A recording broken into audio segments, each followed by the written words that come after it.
The County Sheriff's Office has taken warrants out for 24-year-old Muchman Bond III. Two Macon brothers have been arrested for allegedly trying to steal their dog back. Spoke to Putnam County Sheriff Howard Sills and DA Wright Barksdale today. Which I've heard is really good. I haven't been, but I hear it. But I'm excited. There's a new musical coming out featuring Dolly Parton's life. Really? Yeah. Do you know who's playing her? I'm not sure, but I know that they were doing castings a couple months ago. Responders were able to locate the body of the 7-year-old. Now, we're told that the boys were swimming here when they all three suddenly went under. And again, that 7-year-old boy is dead. Yeah, the Georgia Department of Agriculture law enforcement is assisting the Gordon Police Department in the ongoing investigation of alleged neglect here on Gordon Boulevard. This is the 100 location address here, this white home. Now, I'm told from the police chief that after they received complaints about a smell, odor coming from this place, they came here last night, knocked on the door, found a woman inside. Later, she voluntarily surrendered around 30 dogs, actually a few more than 30. And now since last night around 6, agencies have been out here. When I got here earlier today, they were removing dogs, loading them up in trucks of various agencies, the Atlanta Humane Society, Jones County, Bibb County. They were all out here. Now, let me just show you. These are some of the dogs that are still here. They are actually waiting on a rescue to come get them. There are 3 right here, and then there are 3 on the other side over here. I've been hanging out with these guys for a while, but they are going to a rescue. They're going to get vetted, and then hopefully they will all be up for adoption. But I will be out here for a little while longer, and I will update you with exactly what shelters these dogs are going to, and later tonight at 11 I'll have more of that information for you on WGXA and ABC 16. For now, reporting live in Gordon, I'm Gloria Ruth Finney, WGXA News. It's been a while since I played lacrosse, but for these girls, it's nothing new, and they're headed to Florida for the NCAA championship on Friday.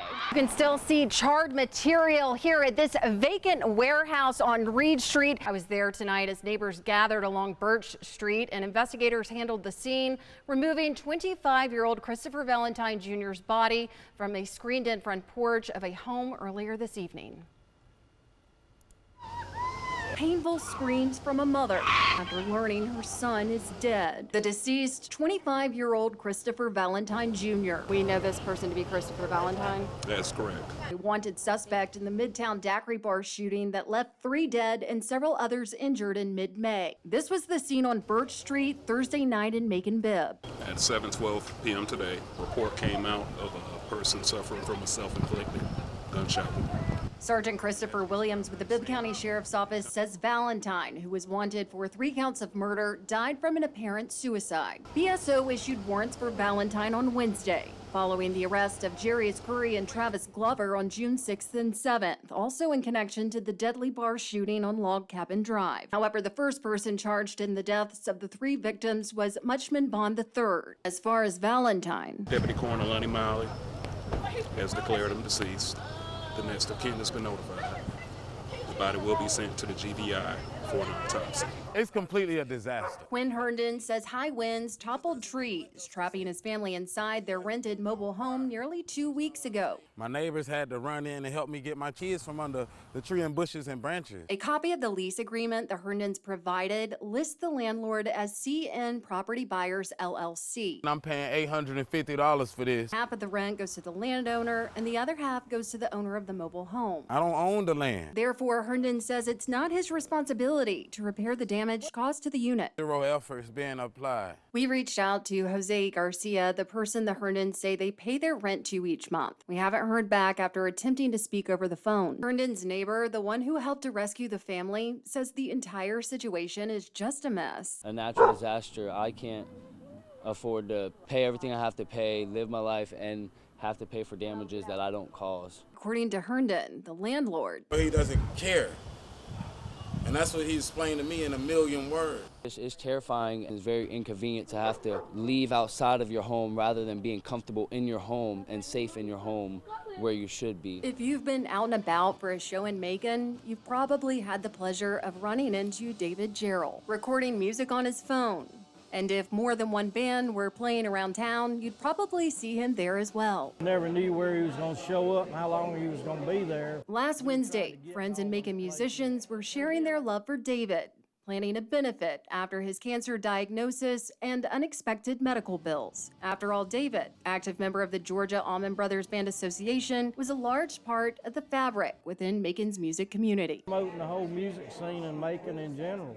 Really instrumental, pardon the pun, in introducing me to a lot of the people in the Macon music scene. Letting people be aware of what the music scene in Macon's all about. Right after this interview, the room got the unexpected news. I mean, it was going downhill fast, but we all still believed that David was going to walk away from all this. Plans for a benefit then shifted to plans for a funeral. That night, friends pulled together with what brought them together: music.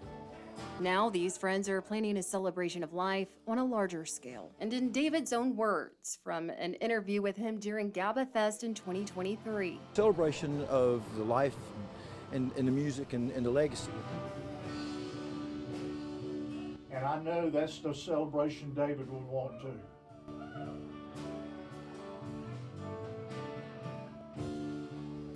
The celebration of life and benefit is planned to be held at the Society Garden in Macon's Ingleside Village Sunday afternoon at 1. Charges are pending in an ongoing animal neglect investigation. I was there today as numerous agencies work to relocate more than 24 animals. More than 30 dogs rescued from this house in Gordon Thursday. Yeah, it's been a long 2 days. Gordon Police Chief Mike Hall says officers responded to 100 Gordon Boulevard on Wednesday after an anonymous tip. Concerned citizens said that they could hear a lot of dogs barking. They could smell an odor also. My officers came to the house, knocked on the door, met with an individual. She opened the door up. The house was loaded with dogs and it was very filthy on the inside. That's when law enforcement called in assistance from the Georgia Department of Agriculture. Nobody's living in the house. While somebody was stopping by the house to feed the dogs, not all of the dogs were able to eat. He confirmed the severity of the neglect situation. Many dogs, skin and bones. Department of Agriculture will be taking all charges on these. Thanks to agencies and shelters spanning the state, these dogs, some of which have never set foot outside, may get a chance at a better life. Gloria Ruth Finney, WGXA News. Seriously, though. Get it next time. All right, that's all the time we have for WGXA News at 11. Jimmy Kimmel is up next, followed by Nightline.